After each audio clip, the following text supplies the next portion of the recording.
وبالدليل ان هذه الشركه قامت بعمليه تهريب النفط وبعمليه استغلال النفط العراقي وتهريبه وايصال النفط لغير الدول المفروض اللي يصل الها النفط، وثبت ذلك بعقدت الشركه العامه لموانئ العراق مع شركه تاج البحر للخدمات. هسه نذكر بالاسم كون الموضوع ثبت. هذه الشركه البحريه اللي يتعاقدوا معها هي شركه للمقاولات والتجاره العامه المحدوده. شو تسوي هذه الشركه؟ تقوم بنقل النفط العراقي. اثناء النقل مالت النفط وهي باتجاهها الى كوريا الجنوبيه وسنغافوره وكذا فقدت الشحنات، ماكو موجوده.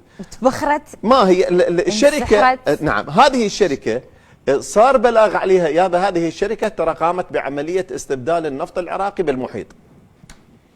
ومن ثم ابلغوا عن النزاهه في هذا الاخبار، دققوا على الشركه قالوا انت محمله عده بواخر عراقيه، واكثر من مره انت كشركه الان تقومين بعمليه استبدال النفط العراقي ببواخر اخرى من غير البواخر اللي حملت من الميناء. وين راح هذا النفط؟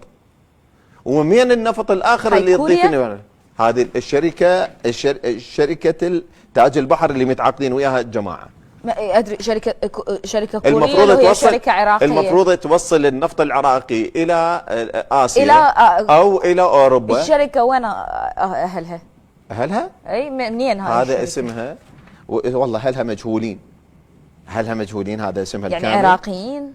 هي الشركه للخدمات البحريه والمقاولات والتجارات العامه، حتى مأشر عليها الديوان قال هذه هي مو اختصاصها 100% في هذا الموضوع، المفروض حتى ما تجرون. مو احنا نقول ليش ما عندنا اسطول في هذا الامر؟ المهم ثبت عليهم وبالدليل. اذا هذا شغل وزاره النقل رحنا. نعم، ثبت عليهم وبالدليل ان هذه الشركه قامت بعمليه تهريب النفط وبعمليه استغلال النفط العراقي وتهريبه وايصال النفط لغير الدول المفروض اللي يصل الها النفط، وثبت ذلك بالدليل. ثم قاموا بعمليه فسخ العقد اضافه الى عمليه ملاحقتها بخصوص ما عليها من دعاوى، والان الملف امام النزاهه.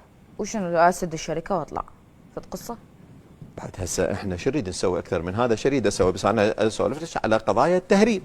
نجي فأقول كثير من الجهات المتداخلة بشأن تهريب النفط، أقدر ألوم الجهة الأساس المتسببة في هذا؟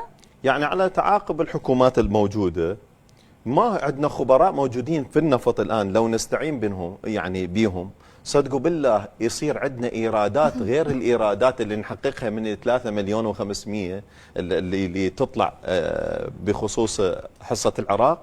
إيرادات ما توقعيها من العدم يصير عندنا مبالغ، لكن احنا هذه كلها جاي تضرب مصالح الفاسدين، فما جاي يعالجوهم. حتى الرجل الزين الآن الموجودين عندنا شخصيات كفاءات ونزاهة وخبرة في النفط ما جاي يمكنها من منصبها.